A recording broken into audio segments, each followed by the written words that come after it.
Good evening. Earlier today, I received a 4-page letter from Attorney General Barr outlining his summary of Special Counsel Robert Mueller's report while making a few questionable legal arguments of his own. I take from this letter 3 points.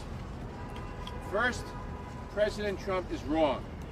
This report does not amount to a so-called total exoneration. Special Counsel Mueller was clear that his report, quote, does not exonerate, close quote, the president. The special counsel spent 22 months uncovering evidence of obstruction and other misconduct. Attorney General Barr, who auditioned for his role with an open memorandum suggesting that the obstruction investigation was unconscionable and that it was almost impossible for any president to commit obstruction of justice since he is the head of the executive branch, made a decision about that evidence in under 48 hours. His conclusions raise more questions than they answer, given the fact that Mueller uncovered evidence that, in his own words, does not exonerate the president. It is unconscionable that President Trump would try to spin the special counsel's findings as if his conduct was remotely acceptable. Second, given these questions, it is imperative that the Attorney General release the full report and the underlying evidence. The entire unfiltered report, as well as the evidence underlying that report, must be made available to Congress and to the American people. As much information as can be made public should be made public without delay. I intend to fight for that transparency. We will ask the Attorney General to testify before the House Judiciary Committee. We will demand the release of the full report. The American people are entitled to a full accounting of the President's misconduct referenced by the special counsel. Third, the Attorney General's comments make it clear that Congress must step in to get the truth and provide full transparency to the American people. The President has not been exonerated by the special counsel, yet the Attorney General has decided not to go further, or apparently to share those findings with the public. We cannot simply rely on what may be a hasty, partisan interpretation of the facts. Earlier this month, the House passed a resolution calling for full and complete release of the special counsel's report by a vote of 420 to nothing.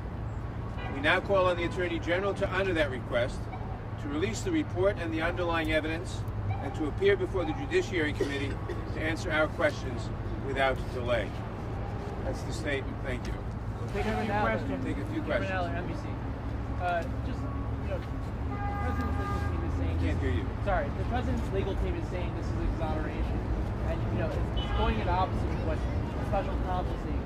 What's your reaction? What does the committee plan to do, kind of in response to all this? Well, as you point out, the president or his people are saying it's a total exoneration. That contradicts what the special counsel found. It's a lie about what the special counsel found, but we should not be surprised that they lie anymore. And so you mentioned on Twitter you're going to ask the Attorney General to appear before the committee. Yes. Would you be willing to use subpoena powers if necessary? Sure. I would hope that it would not be necessary to use subpoena power to get the Attorney General to appear before the committee. We also want to see the full report, and if necessary, we'll use subpoena power to get that too. Are you worried that executive privilege could be exercised on some of these unknowns in the inside of the report? Well, the president could try to exercise executive privilege, but it won't be successful. Executive privilege must be asserted by the president personally. You guys are a bunch of losers. And as the Nixon case in front of the Supreme Court, which was decided 9-0, pointed out, Nadler. executive privilege cannot be used to shield or hide wrongdoing. In the case of Nixon, the tapes of his personal conversations with people were ordered revealed by the court. So I don't think that executive privilege will be a very successful defense here. Have you talked to the other side of your colleagues?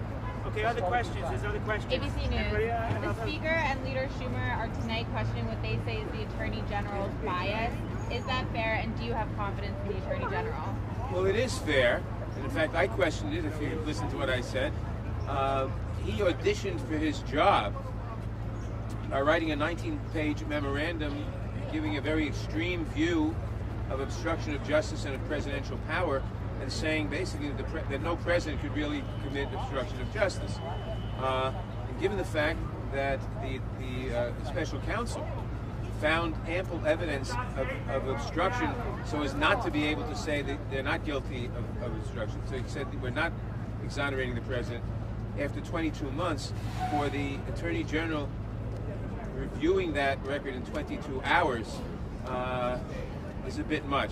I would in fact wonder if the Attorney General pressured the special counsel into not making that finding so that he could make the finding. I'm not aware of any other case where an Attorney General made the decision on a prosecution or non-prosecution for obstruction of justice. When do you plan? On the conclusions that he found beyond what's in the summary. No, all we have is the letter. And what does it give you any concern now in terms of where the party should move forward? Do you think that will you move forward with impeachment proceedings? We're going to move forward.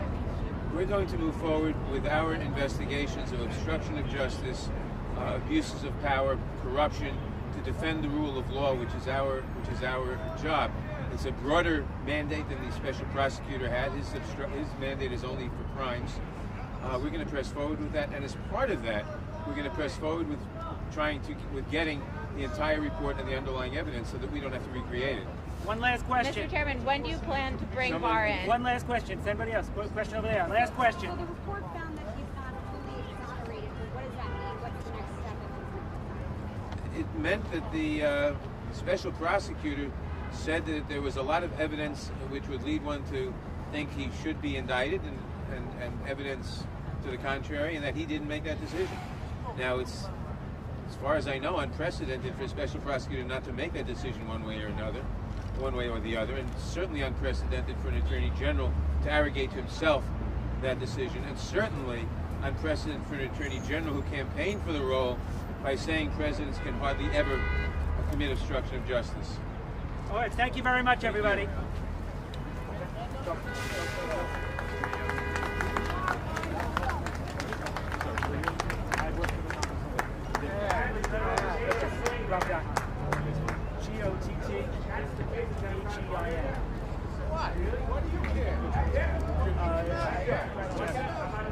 It's just right. It's just not everybody was 2020, baby. All day. AOC. At least she speaks her like mine. She's smarter than all these other idiots.